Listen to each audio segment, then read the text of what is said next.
Hello welcome to the baby things YouTube channel. Hello all, welcome to the baby things YouTube channel.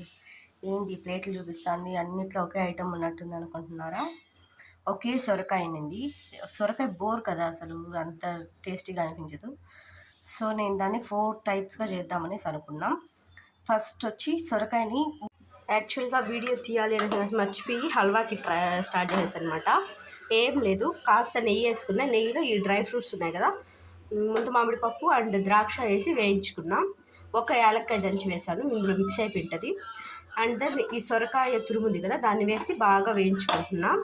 ఇది కాసి ఇందులో water అన్నీ ఇమిడిన తర్వాత పాలు పోస్తాను.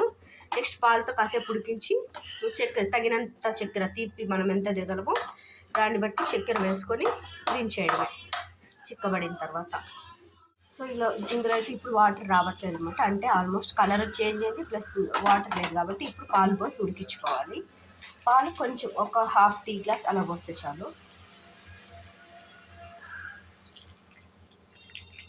అంతే. సో ఈ పాలల్లో దీన్ని మరిగించాను ఇలానే. నేను ఇదంతా మిక్స్ అయిన తర్వాత షుగర్ వేసుకుంటాను. చూడండి బాగా మరుగుతుంది. మళ్ళీ అగైన్ పెరుగు చేంజ్, దీంతో ఇంకొక పని పడింది, దట్ ఈస్ మిర్చి బజ్జీ. సో మనం చిన్న పెనంలో చేసుకుంటున్నాం దీన్ని.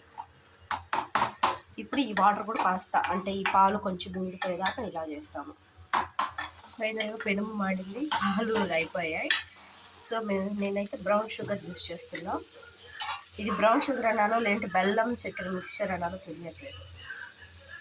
సో మేము తక్కువ తీపి తింటాం కాబట్టి కాస్త వేస్తానంటే, ఎక్కువ వేయను.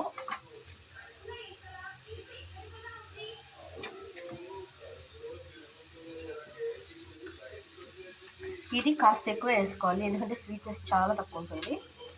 సో సరిపోతుంది మాకైతే.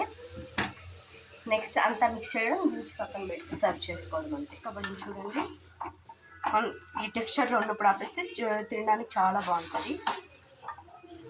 It's done. హల్వా టేస్ట్ చూసి చెప్పు, తీగా ఉందని చెప్పదు దయచేసి, ఓకేనా? సూపర్ ఉంది. పాలు పోసి చేసా.